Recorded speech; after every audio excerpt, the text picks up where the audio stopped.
a piece of firework fell into her son's eye. Oh my gosh. Absolutely. I love it. I don't know what it You're is. It's spitting in the face of years of Imagineers. It's so... You should have 10 kids if you want to have 10 kids. Like, I mean, that's a lot. I thought about it a bunch of times, like how sad it would make me. Welcome back to the Dinks and Disney podcast. We're your hosts, Jake and Ashley. Disney park shows that make us cry.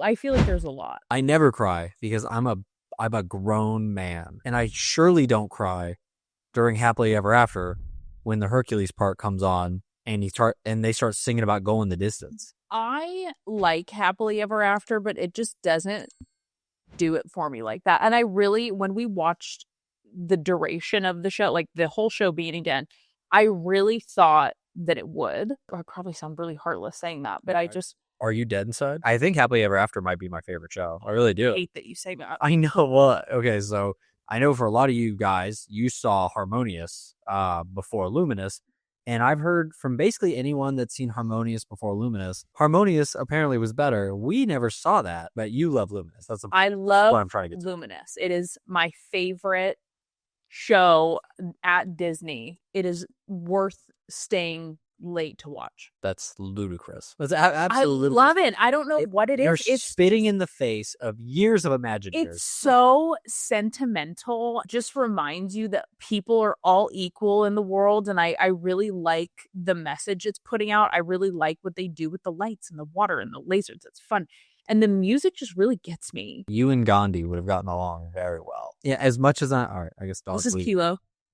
We just figured we'll leave him in here with you guys. He's got his Donald Duck, which he just trampled. Yeah, I don't like it as much as Happily Ever After, but I gotta say, I've never seen this one in person, so asterisk here. But I have seen a video, like of a vlog, from somebody at Disneyland, and they have, what is it, The World of Color?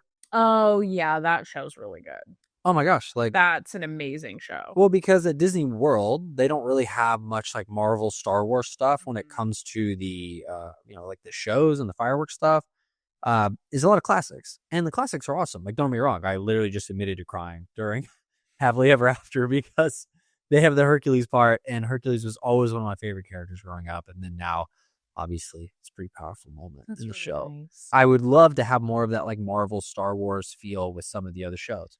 That would be a cool addition to Hollywood Studios. I know they'll probably never get rid of Fantasmic, but that would be like a really cool addition. Well, the hard part is that like I wouldn't want them to get rid of Fantasmic for that. It's just like it would be cool as an addition. I don't want them to replace a show for this one. I just want them to build another area and also have that show. I feel like people would like it.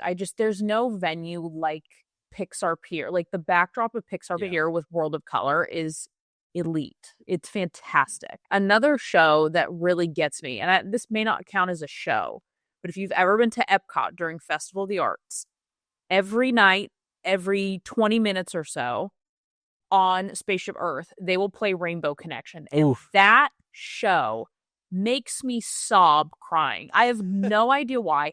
I can't even sing it to myself. No, it is. I like it. I like it a lot. I honestly like seeing you see it is what I love, because like you get so happy. I don't know why though. Like I don't know. I could cry right now thinking about it. No, it's awesome. I mean that's why we like Disney. Best. Well, during Festival of the Arts, they said they have like 3 rotating shows for Spaceship Earth, and they rotate them like every 20 minutes. But if you've never seen Rainbow Connection at Epcot, dang, you guys have to put it on your bucket list. Well, you know a show I wish they did more, and this is selfish beyond compare, let me tell you. I want them to keep Animal Kingdom open longer so that they can do more with like the Pandora area and the Tree of Life. Like, do you remember the Tree of Life show that we saw? Like the way they put the graphics up on the tree? The beacons of light thing or whatever. Yeah. During the 50th. And like, I get it. They can't do the fireworks really because of all the animals, I guess. Yeah, like it's a lot of grassland out there. I think you'd probably catch something on fire. Well, yeah, I'm sure it's a safety issue. There was a place in California Adventure when I was a kid, and this has to do with shows. And if you remember this, comment below. You could go on certain game shows on this studio. And I went when I was, oh my gosh, I might have been like 6 or 8, somewhere in there. And so we went in, and I stood in this line, and all of a sudden they were like, okay, you're going to be on Who Wants to Be a Millionaire. And I thought it was the actual show with like Regis Philbin. It was not. It was a random man, but we all sat in this studio, and my mom was like, go. And so I sit off to the side. If you've ever seen that show, they have like people off to the side, like also playing along with you, and you can like phone a friend and ask the people. I was one of those people. Yeah. I'm just imagining like a young Ashley waiting at the side of that door to meet Regis Philbin. So I made a video for Instagram, TikTok, I don't know, a month ago now. And it was basically like my Disney World horror story. I've talked about it a bunch of times. I got a kidney stone in line. I'm bored with it. I know. I got a kidney stone in line for flying back. Get over it. Yeah, whatever. I bring my painkillers with me to Disney now, just in case I have another kidney stone. I just, as a call to action for it, I was like, hey, if you had a crazy story at Disney, like comment it. I just had a lady comment to it like last week or a couple days ago. And she said they were watching Happily Ever After. And at the very end, a piece of firework fell into her son's eye. Oh my gosh. Yeah. You guys go to my TikTok. That's where it was. But you're welcome for the great show. And we'll get that firework out of your son's eye, and you guys can get the hell out of here. $8,000. Festival of Fantasy is very catchy. It doesn't make me cry. No, yeah. It's so catchy, though. It's crazy catchy. And I do kind of wish that they would do a new one, though. But they are bringing the nighttime parade in July to Disney. Yes, we'll see that in September. So, on to a heavier topic. Much heavier. No, it's not. It's not that big deal. We just, we kind of have like our own. I don't want to call it a stance. Like, it's not like a view or anything. Like, we go to Disney a lot. Like, it's obviously called Dinks in Disney. Like, we don't have any kids. Yeah. And it's just something that we wanted to talk about, just because, like, it's something that we're experiencing in our life right now. And if down the road, like, we decide to have kids, or if down the road, like, we feel ready to have kids, we can make a whole new podcast about, what be a whole rebrand. Yeah. What a stressful time. We'll be doinks, because we'll have dual income, one kid. So obviously we're married. We're on the younger side. We're 28 and 27. And to some people in the world, that's not young. And just to preface, she's older than me. Okay. That was anyway, relevant information. So after we got married, obviously, and if you're married or if you're in a long-term serious relationship, you probably get this a lot, is the question, when are you going to have kids? How many kids do you want? I bet your parents would wish you, they wish you give them grandkids and stuff like that. We probably get that comment, I don't know, probably once every other month. Oh yeah, well, even when you came up with the idea for like Dinks and Disney as like a name, some lady commented to it on Facebook and said, like, I bet your mom would want you to take this down. So when we created this brand, a friend from high school, her grandmother commented and said, oh, I wish you, or I bet your mom wishes that you would change that title. And I was like, I think she's fine. And that really, I think she's good. That enraged me so heavily, and for several reasons. So one, we don't know if we can have kids. A lot of people don't know that until they start trying, because it's not something that you just go and have tested. Well, and this kind of comes back to the whole PCOS thing that we talked about in an earlier podcast, where your doctor told you that, like, fertility chances could be affected. Yeah, we don't know. Yeah, and number two, because of that takes a lot of planning on our part. I would have to literally get off of everything I'm on currently that is regulating my body at a normal level. We're almost at normal, so I really don't want to. So close to normal. Yeah. Right on the edge of normal. And number three, it enraged me because it's none of your business.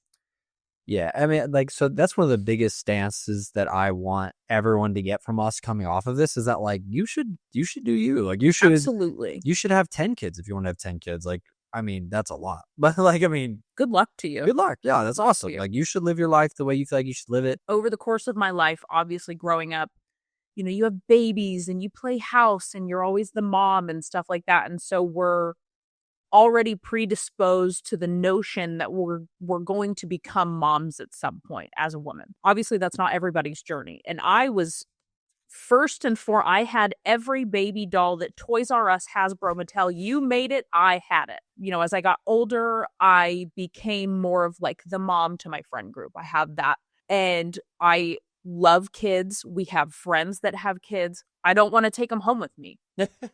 I don't. And so when Jake and I met, we had always talked about having kids. That was a conversation we had very early on, that yes, we will be having kids. You know, that's a non-negotiable. And you felt very passionately about that as well. After we got married, we also came into adult money. Jake's business started taking off. I got a full-time job. We had a dual income. We started going to Disney. And we started having the idea of like, okay, maybe these travel plans that we've had since, you know, we first started dating about going to Europe, going to do all these things, we realized that those things could become a reality. And it's not to say that you can't do that with kids. I would like to experience those things and have that time in life to be selfish rather than have a kid before I'm ready to do so and end up regretting or wishing I had done those things. And that's not to say that we couldn't do that with kids later on, but I would like to experience it for myself. I would like to have this time in our relationship with you to just be us and to enjoy being married for a while without having weight. Yeah, I agree with all that. And mine kind of comes more from like even a business side too. Like I want to be like so financially secure when we have a kid that like when all of the incidental stuff comes up, because it will, like no plan goes or nothing goes according to plan. Of course. And, you know, I want it to always be a no-brainer. You know, there's a lot of business stuff that I do that are considered gambles. Like, you know, and sometimes that's gambling with time, money, resources, like whatever. And a lot of times it pays off. Sometimes it doesn't. But I would be way less inclined to take those gambles if I knew that we had a kid on the way or if we had one currently. And then, yeah, kind of like you said, like we started traveling to Disney and we were like, oh my gosh, like this is great. And we just now started to be able to afford to do it. So I don't want to just stop now when we can still have kids in a couple years, or we can decide not to have kids in a couple years. You know, like it doesn't matter. It's our life. We can choose whichever path we want. It is. And I think what's important is that we not take that decision off the table. I would never say like, no, absolutely not. Like that's not something I want to do, because I don't want to be 45 to 50 and look back and say, wow, I wish I hadn't done that when we were 28. Yeah, like made a permanent life decision. Yeah, like that's not cool. And I would never want to make that decision for you. But also and this was a conversation that we had. We kind of looked at each other one day and we were like, do you want to have kids like anytime soon? And we were both like, no, I don't. No, I do not. Yeah. But this decision also, or lack thereof, did come with weight of, you know, our parents.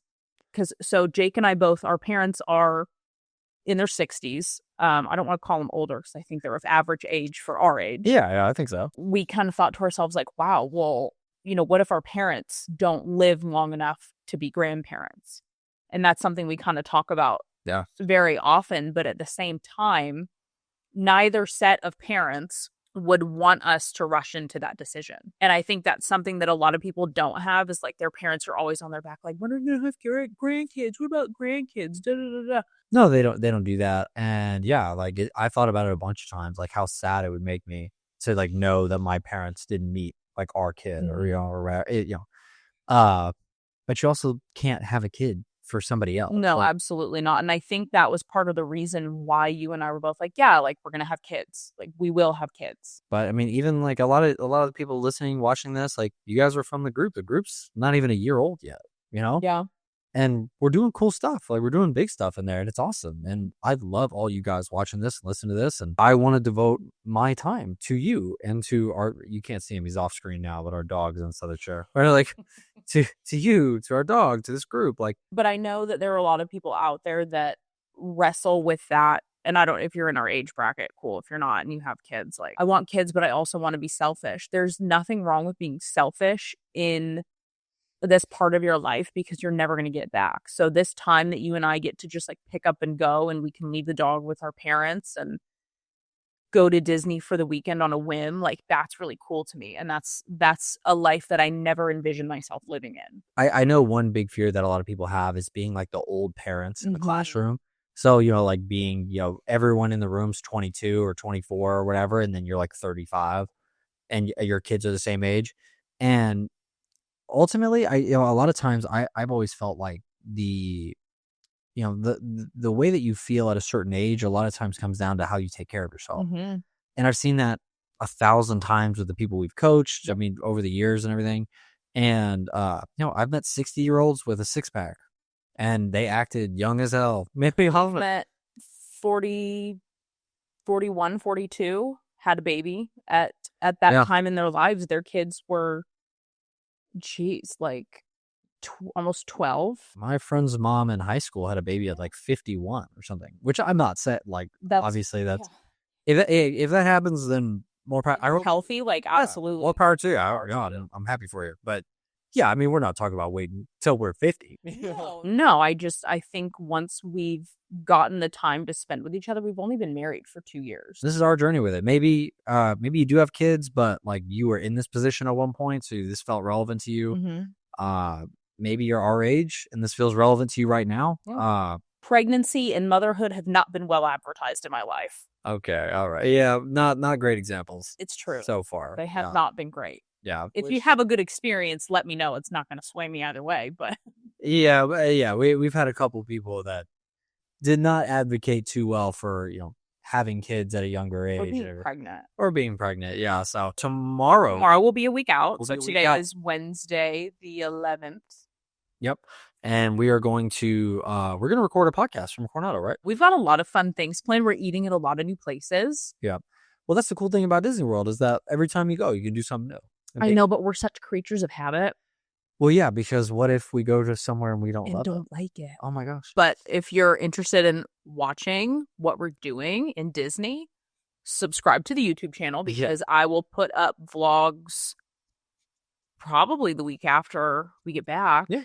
We'll start our first one. We'll have like a month worth of vlogs. So, thank you for Legion for sponsoring this video. Yes. If you want buy one, get your whole cart 50% off, use code Disneyfit at checkout. If you follow us on Instagram, we'll have those linked below too. We'll see you guys next time. Bye.